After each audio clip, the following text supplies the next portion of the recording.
What is Patek thinking? What is Rolex thinking? Watches and Wonders 2024 was full of records broken and in some cases, record levels of boredom. But don't be fooled, there are plenty of bangers cutting through the noise as well. We're rounding up the highlights and lowlights of the world's biggest watch fair, and we're giving out awards for the best surprise, the biggest disappointment, the best value watch, the strongest brand overall, and the big one, the best in show for the single most lovable, most spot-on watch coming out of Geneva. Your favorites might not make the list, but if we miss anything, please shout it out in the comments.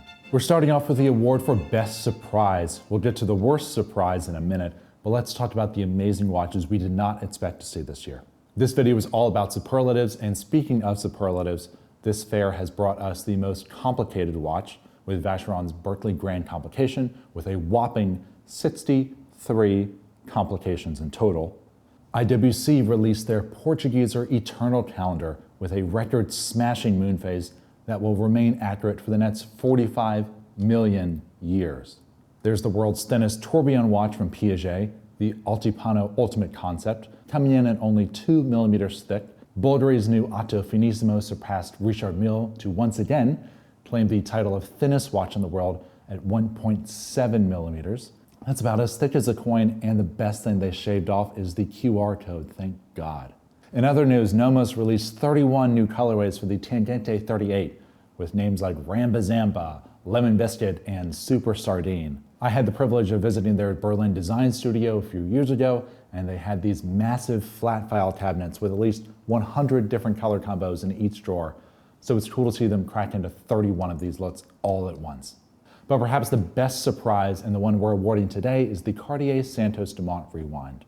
The unique feature about the Rewind, and it can take a second to notice, is that the dial runs counterclockwise, and of course so do the hands, thanks to an inverted movement.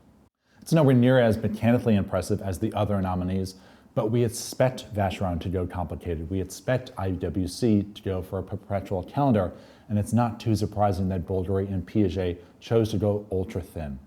I don't think anyone expected Cartier to put their thing down, flip it, and reverse it. Would I buy this watch? Absolutely not. I'd gladly go for the gray and gold Santos Dumont instead, but the Rewind was a surprise, and a good one at that. All right, we're feeling good, so let's keep it going with the positive and talk about our contenders for best value watch. Let's touch quickly on a brand that rarely gets talked about, and that's Raymond Weil and their Millesime Moon Phase. The sector dial watch is 39.5 millimeters in diameter by 10.5 millimeters thick, and with a price tag of just over $2,000 US, it looks more expensive than it is. This is not a brand that gets a lot of press historically, but that could be changing thanks to watches like this.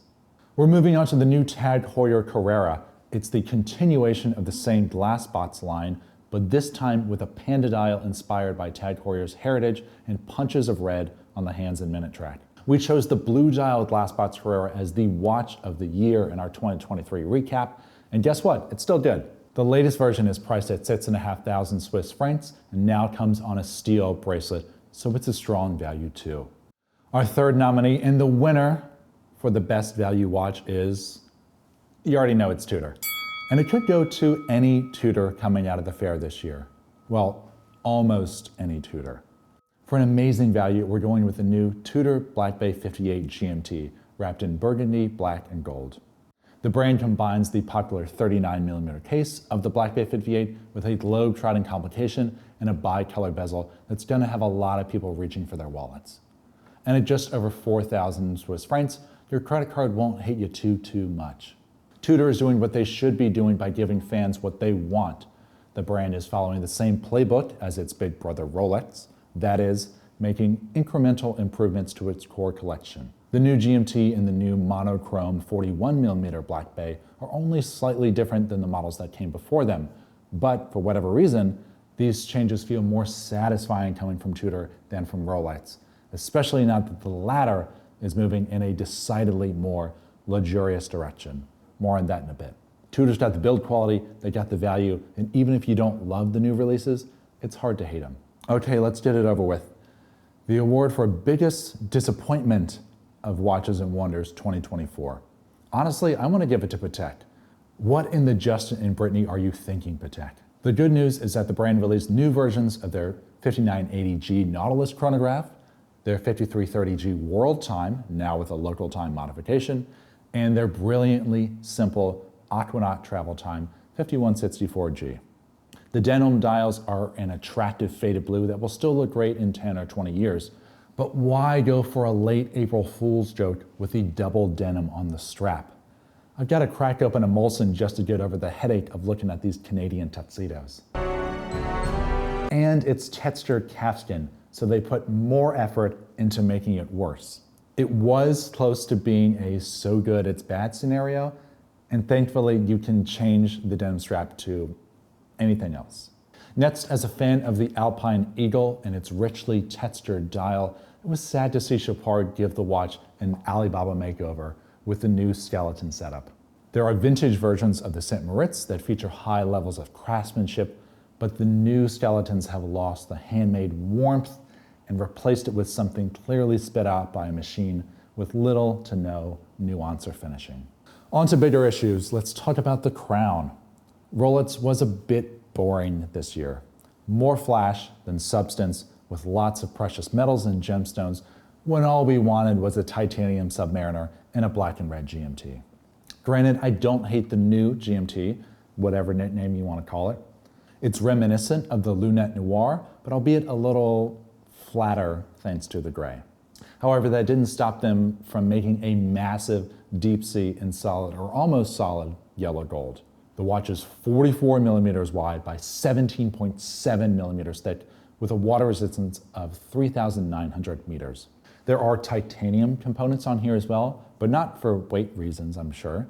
This watch reportedly weighs about 320 grams, which even as an American with a minimal grasp of the metric system seems quite heavy. The main question that comes to mind is why? And then who exactly is this watch for? To be fair, those same questions apply to the solid gold Tudor Black Bay, another gilded head scratcher that's now on a gold bracelet, and I guess better because it's actually wearable. The deep sea ultimately feels like a confident middle finger from Rolex, and we already have enough of those. So it wins the award for biggest disappointment.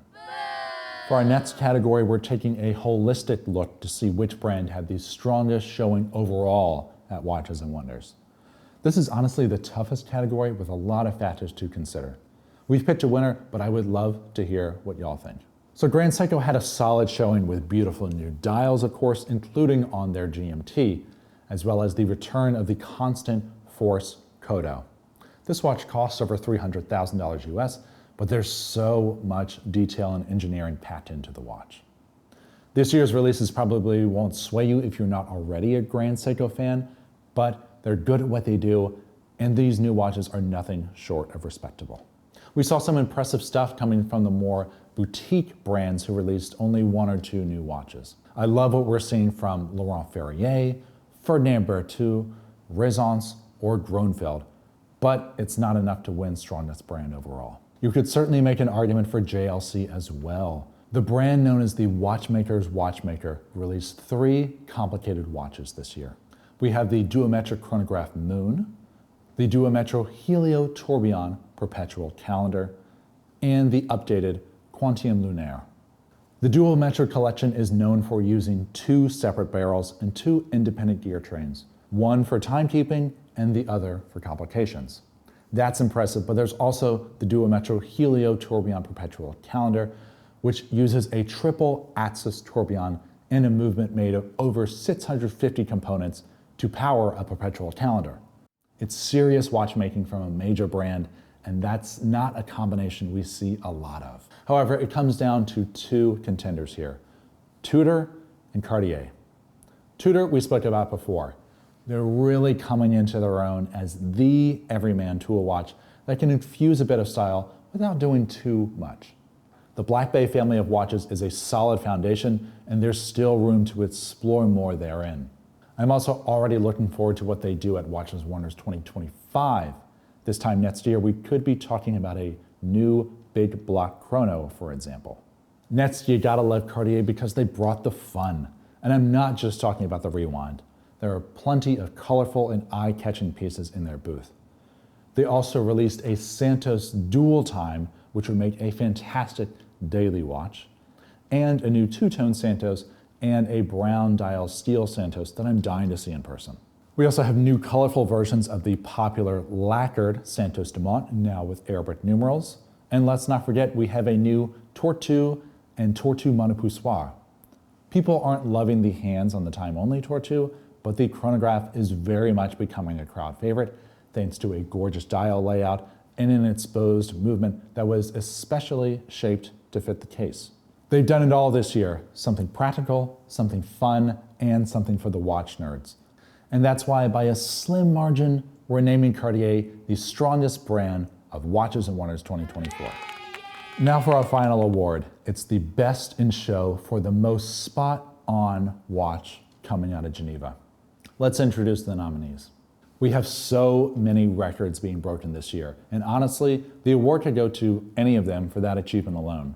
Some are more practical than others. After all, you need some pretty big pockets to carry the new Vacheron pocket watch, but the technical achievements are astounding nonetheless. The new Tudor Black Bay GMT, the Coat GMT we love but weren't expecting, is likely the crowd favorite of the show.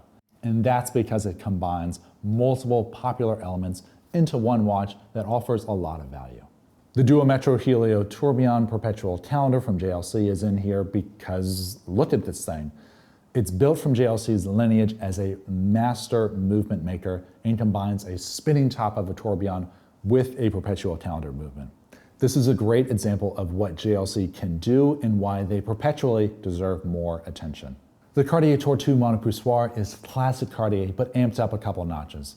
I love the upgrades that they made to the dial and hands, the Tortue-shaped movement that now fits the case perfectly, the display case back is cool as well, and it's one of the most beloved models from the archives. So to bring it back and do it right has made a lot of Cartier enthusiasts happy. And we're typically a difficult bunch. Finally, Rolex. They had a quiet year overall, but there's something worth talking about. And no, it's not the yellow gold Le Mans Daytona, although that's an amazing off-catalog piece. The 1908 got more momentum this year with a platinum case and ice blue dial, a classic Rolex combination. And there's a guilloche pattern that resembles a barleycorn, but because they need their own names for everything, Rolex is officially calling it a rice grain guilloche. Now the 1908 is great not only for what it is, but what it could be in the future. The model line picks up where the Cellini left off, but with a more streamlined personality that's less stuffy than its predecessor. The exposed caseback and guilloche dial point towards a potential new future for Rolex, and the 1908 would be the perfect canvas for a moon phase or calendar complication. The case diameter is a little large and the hands aren't perfect, but the 1908 opens up a lot of doors for Rolex and brings excitement and possibility to a brand that's been perhaps a bit too stuck in their ways. And that's why, by a slim margin, we're naming it the best in show for Watches and Wonders 2024. Well, there we have it. It's been fun, it's been exhausting, it's certainly been a lot. I'm Thomas Henschel through 2024. Let us know in a comment below what you think is the best and worst coming out of Geneva this year. We'll have more videos coming to the channel soon. Like, subscribe, and we'll see you next time.